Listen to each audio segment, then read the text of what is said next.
अस्सलाम वालेकुम, मैं हूं रज़ा मेकियान। आप देख रहे हैं IRK न्यूज़। आइए जानते हैं आज की कुछ अहम अपडेट सदीक जान साहब से।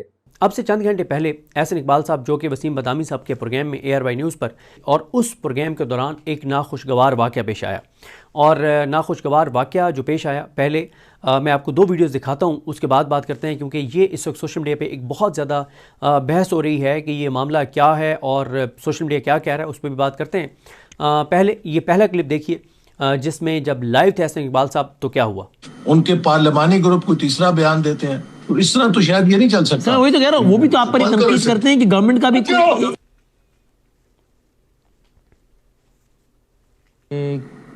कोई मुझे नहीं मालूम, शायद आई डोंट नो। चल ऐसा इकबाल साहब, I hope everything is well. I don't know what just happened. शायद अपने घर से ही ऐसा इकबाल साहब अपने घर से लाइव है ऐसा इकबाल साहब। तो ये आपने पहली वीडियो देखी कि लाइव क्या हुआ। आपने दो आवाज़ें सुनी और इन दो आवाज़ों से ही आपको वाज़े तौर पे नज़र आ रहा है, सुनाई दे रहा है कि ये किसी बड़े की आवाज़ है, ये किसी बच्चे की आवाज़ नहीं है। उसके बाद जैसे ही ये वो जूम डिस्कनेक्ट करते हैं तो बहुत ज़्यादा बहस छिड़ जाती है कि ऐसा क्या हुआ है, क्योंकि इससे पहले भी एहसन इकबाल साहब पर एक बार हमला हो चुका है। तो क्या खुदा न खास्ता उन पर दोबारा को उनके घर में दाखिल तो नहीं हो गया, किसी ने उनके ऊपर हमला तो नहीं कर दिया। तो उसके बाद जितने मिनट के लिए वो आउट रहे, एक बड़ी बहस छिड़ गई। खैर कुछ ही देर बाद वो दोबारा प्रोग्राम में बैठे और उन्होंने क्या कहा, पहले ये सुनिए। साथ दोबारा मौजूद है एहसन इकबाल साहब। ऐसे में थैंक यू वेरी मच। और सर बताइएगा, I hope all is well, because वो अचानक जिस तरह राब्ता मुनक़ता हुआ तो वो एक सब खौफजदा हो गए। कुछ लोग हमसे पूछ भी रहे हैं कि भाई इज एवरीथिंग ओके, अचानक डिस्कनेक्ट हुए तो ऑल इज गुड। जी जी ऑल इज वेल जी। बस ठीक है, चले, बस फिर मैं आपसे डिटेल नहीं पूछता है, ऑल इज वेल तो बहुत अच्छी बात है, अल्हम्दुलिल्लाह। तो सर मैं वहीं से बस गुफ्तगू जोड़ता हूँ, आखिर वहाँ पर कोई 8-10 मिनट है एहसन इकबाल साहब। तो देखा आपने कि एहसन इकबाल साहब किस तरह से वो डिस्कनेक्ट हुए थे और किस तरह से वो दोबारा आए। उसके बाद पहले एक रिपोर्टर को लॉन्च किया गया। उस रिपोर्टर ने कहा कि अंदर एक बच्चा दाखिल हुआ और वो जो आवाज़ है कि बंद करो इसे, ये आवाज़ एहसन इकबाल साहब की है। लेकिन आप अगर इसको दोबारा थोड़ा सा पीछे करके अगर आप देखें तो आप वाज़े तौर पर सुन सकते हैं कि ये आवाज़ एहसन इकबाल साहब की, बल्कि ये तो देख भी सकते हैं आप कि एहसन इकबाल साहब बहुत हवास बाख्ता थे और ये किसी उनकी आवाज़ नहीं है, ये दूसरी साइड से आवाज़ है और ये आवाज़ जो है वो किसी बच्चे की आवाज़ नहीं है। फिर उसके बाद ये वजाहत दी एहसन इकबाल साहब ने इनडायरेक्टली कुछ सहाफ़ियों के ज़रिए, और वो ये उन्होंने वजाहत दी कि जनाब ये जो हुआ ये कि वो कहते हैं कि मेरे घर में कोई फंक्शन था, फैमिली गेट टुगेदर था, और उसमें बच्चे जो हैं वो अचानक मेरे कमरे में दाखिल हो गए और इसलिए ये सारा मामला हुआ और कुछ नहीं है, ऑल इज़ वेल। लेकिन इस आवाज़ से वाज़े तौर पर है कि ये किसी बच्चे की आवाज़ जो है वो बिल्कुल नहीं है। और क्योंकि इन्होंने ये झूठ बोला कि ये किसी बच्चे की आवाज़ है और सोशल मीडिया पे लोगों ने इनके झूठ को बेनकाब किया। उन्होंने कहा ये छोटे बच्चे की आवाज़ नहीं है, ये किसी बड़े की आवाज़ है। और फिर ज़ाहिर है तरह तरह की चीज़ें शुरू हो गई। कुछ लोग ये सोशल मीडिया पे दावा कर रहे हैं कि ये एहसन इकबाल साहब के बेटे अहमद साहब की आवाज़ है। अब अल्लाह की ज़ात बेहतर जानती है कि वो दुरुस्त कह रहे हैं नहीं कह रहे, लेकिन ये बात तो इससे साबित है कि ये कम अज़ कम ये किसी बच्चे की आवाज़ नहीं है और ना ही एहसन इकबाल साहब की अपनी आवाज़ है। और फिर आप इसमें एक और चीज़ अगर नोट करें कि जैसे ही एहसन इकबाल साहब मोबाइल उससे जहाँ पे भी उस स्टैंड पे लगाया हुआ था, ट्राइपॉड पे लगाया हुआ था या जिस भी जगह पे उन्होंने फ़िक्स किया हुआ था, जब वो उस मोबाइल को उतारते हैं तो जैसे वो उतार रहे होते हैं तो साथ ही ARY की जानिब से उनका जो माइक है वो म्यूट कर दिया जाता है। हो सकता है कि ARY के जो स्टूडियो में जो लोग जो PCR में जो लोग मौजूद हों, प्रोग्रामिंग रूम में लोग जो मौजूद हों, उन्होंने और भी आवाज़ें सुनी हों, क्योंकि अभी एहसन इकबाल साहब डिस्कनेक्ट नहीं हुए थे।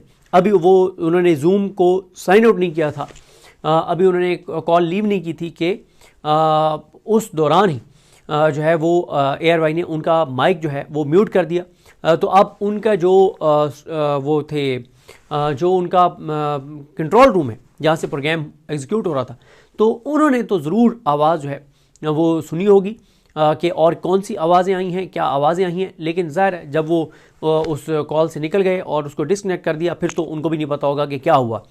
लेकिन इसके बाद सोशल मीडिया, आपको पता है कि सोशल मीडिया तो फिर सोशल मीडिया है। अब पहले लिखा उन्होंने उसामा गाजी साहब ने, उन्होंने कहा कि हो सकता है बुज़ुर्ग आ गए हों। तो अब ये बुज़ुर्गों की भी आवाज़ नहीं है, उन्होंने तो लेटर नोट पे लिखा। फिर मुझसे पहले भी शायद कुछ लोगों ने लिखा हो, लेकिन मैंने तो ये कहा कि शायद कोई बिग ब्रदर आ गए हों। और अब ये भी नहीं पता, कुछ लोग कह रहे हैं कि कोई हो सकता है नामालूम अफराद आ गए हों, कोई कह रहा है कि हो सकता है खलाई मखलूक आ गई हो, कोई क्या कह रहा है, कोई क्या कह रहा है। और वजह वही है कि जब आप झूठ बोलेंगे और आप गलत बयानी करेंगे कि ये बच्चे की आवाज़ है, तो बच्चे की आवाज़ ये नहीं है, ये किसी बड़े की आवाज़ है। अब ये नहीं पता कि ये किस जो है वो ये मामला क्या हुआ, लेकिन ज़ाहिर है इस पे अता तारर साहब को आना पड़ा और हुकूमत का मौक़िफ़ भी देना पड़ा, क्योंकि अता तारर साहब जो बात करते हैं तो वो हुकूमत का मौक़िफ़ होता है। और उन्होंने कहा कि उनकी भी जो है वो एहसन इकबाल साहब से बात हुई है, वो बिल्कुल ठीक हैं और बच्चों के आने की वजह से ये हुआ था। फिर उन्होंने भी ये बात दुरुस्त नहीं की, क्योंकि ये बच्चों का मामला तो नहीं है, ये मामला कुछ और है। और ये मामला कुछ और क्या है वो अल्लाह की ज़ात बेहतर जानती है। ज़ाहिर है सोशल मीडिया के ऊपर तो इस वक्त तरह तरह की बातें जो हैं वो हो रही हैं। और फिर जब ये बात हो रही थी कि शायद उनके घर में कोई घुस आया है, तो ज़ाहिर है कुछ लोगों ने मज़म्मत की कि किसी के घर भी कोई अगर घुस आता है तो ये बात नामुनासिब है, काबिल मज़म्मत है। लेकिन सोशल मीडिया ने आड़े हाथों लिया और सोशल मीडिया ने कहा कि इन्होंने लोगों के घरों में घुसने की रवायत इन्होंने ही शुरू की है, चादर चारदीवारी के तकद्दुस की पामाली इन्होंने ही शुरू की है। और वाकई ये बात बड़ी तकलीफ़ दे है कि पिछले 3-3.5 साल में जो चादर चारदीवारी का तकद्दुस पामाल हुआ है, ये पाकिस्तान में पहले कम अज़ कम पंजाब में तो हमने कभी इस तरह की चादर चारदीवारी के तकद्दुस की पामाली इस तरह से नहीं देखी। बलूचिस्तान से शिकायत आती हैं इस तरह की, लेकिन ज़ाहिर है वहाँ पे उस तरह से ना मीडिया की कवरेज है, ना सोशल मीडिया की कवरेज है, ना वहाँ पे लोगों के पास इतने वसाइल हैं कि CCTV कैमरे लगे हुए हैं। लेकिन पंजाब में तो आपने देखा कि उस्मान डार साहब, उमर डार साहब की वालदा के साथ जो कुछ हुआ, इस तरह की बहुत सारी CCTV फुटेजेस भी आई, लोगों ने मोबाइल से भी फुटेजेस बनाई। बलूचिस्तान से तो ऐसी नहीं आती, लेकिन पंजाब से ये आई।